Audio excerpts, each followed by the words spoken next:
Kia ora. Hi, how are you doing there? Yeah, no mai hale mai.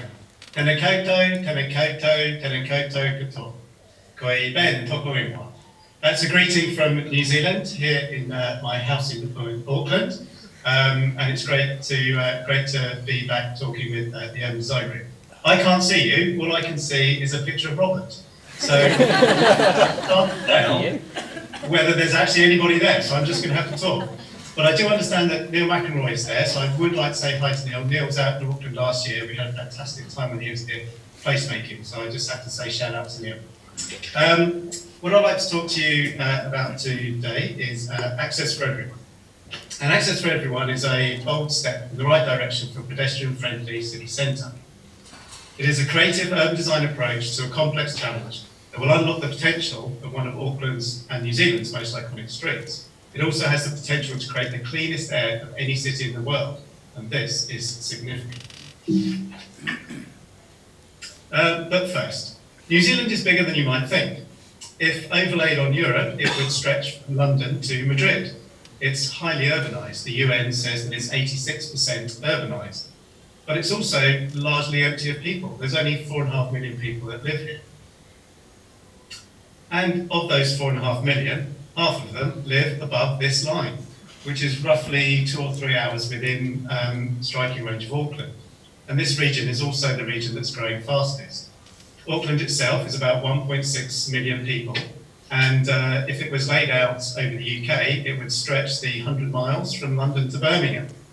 So our State Highway 1 is your M40.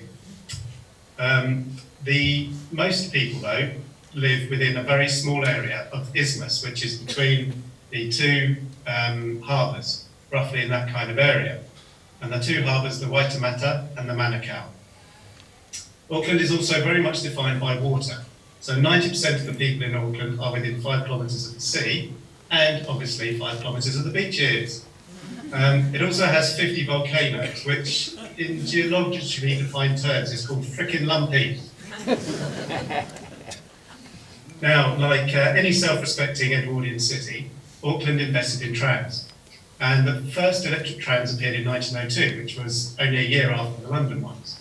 And it was a very extensive system. It was the only one in the world that stretched from coast to coast. At this time, in the kind of interwar period, there were 120 million public transport trips a year, which is pretty amazing considering there are only 250,000 people. It was one of the highest in the world at the time. But then, of course, the highway engineers and planners and the politicians at the time decided to draw black lines on white plans and white lines on aerial photographs. And in the 50s, there was a big transport plan initiated. Lines were drawn across neighbourhoods, and unfortunately, in Auckland's case, all of it got built. So Auckland is now surrounded by this huge motorway system. And of course, the trams that did exist were replaced by trolley buses in the 50s, which then turned into diesel buses, which then turned into deregulation, which meant there were no buses. So by 2005, Auckland had the largest number, New Zealand had the largest number of private cars per capita anywhere in the world. This is a remarkable turnaround in just 50 years, from being one of the highest public transport riderships in the world to being the largest private cars per capita anywhere in the world. And the city centre was known as the Central Business District, had fewer than 2,000 residents. But this is turning around. And now the city centre is one of the most highly populated areas in the country, but it's also significant for its air quality. Today there are 57,000 people living in the city centre. This has doubled in 5 years. It's the fastest growing residential neighbourhood in all of New Zealand. Today, this year, we reached 100 million public transport ridership trips. And now, for the first time since probably about the 60s, there are more people who are entering the city centre by non-car modes than by car. So our Access for Everyone has a number of objectives, and I'm not going to go through all of them. I just want to talk about three elements of this. The first is about a systems change. The second is about using interim measures, not just temporary interventions. And the third is around the future focus. Now, as it's beer time here, I will just be making sure that I keep lubricated. So the context for access for everyone, or A for E as we call it, is in the master plan for the city centre. This was adopted in 2012, but has been refreshed, or is being refreshed at the moment. And the master plan creates a series of new neighbourhoods in the diagram on the left. A4E uses the existing roadway, the existing motorway, which runs around the city centre, and the multi-level car parks that exist in these neighbourhoods. But vehicles entering the city centre under this proposal will not be allowed to go through, as they currently do. They will be stopped and turned around. So we're using the car parks and the motorway infrastructure to facilitate the movement of private cars around the edge of the city, rather than bringing them into and through the city. We're reusing the legacy of the 60s, 70s and 80s in order to help us get the city to function better. And then into the middle, that means that we can prioritise public transport. We are currently building an underground railway, which will double the capacity of the existing rail network, and this will open in 2024. We're also planning a new light rail, and the bus network is being re-evaluated. And that will then open up these streets for people. The private cars will be kept to the outside. Inside will be services, essential vehicles, public transport, walking and cycling. But to achieve this change, we need this to happen rapidly over a number of sites all at the same time. And we need to improve the user's experience. We need to scale this quickly. If we consulted on finalised designs for every street closure or for the public realm interventions, we'll have no budget left, and there won't be, and we'll encounter a lot of resistance. So we're seeking bespoke solutions, but within the system of behavioural change. So we are investing in a system of co-design with the user and the user experience at the centre, testing new ideas, learning, growing, and scaling things. Currently, the user experience is poor for everybody. So the pedestrians are forced onto narrow pavements by their parked cars. The shopkeepers who will go to the trouble of putting out great displays in the windows, but it's hard to see them because of the traffic. Through traffic is slow to almost crawling. And most of the shopkeepers say, don't bother parking because there aren't any car parks. Deliveries are then done in an ad hoc way, so the delivery bays and delivery hours are not really observed. And of course, the difficulty with ambulances and emergency services. So we're looking at focusing on people and the operations of the street and functions of the street.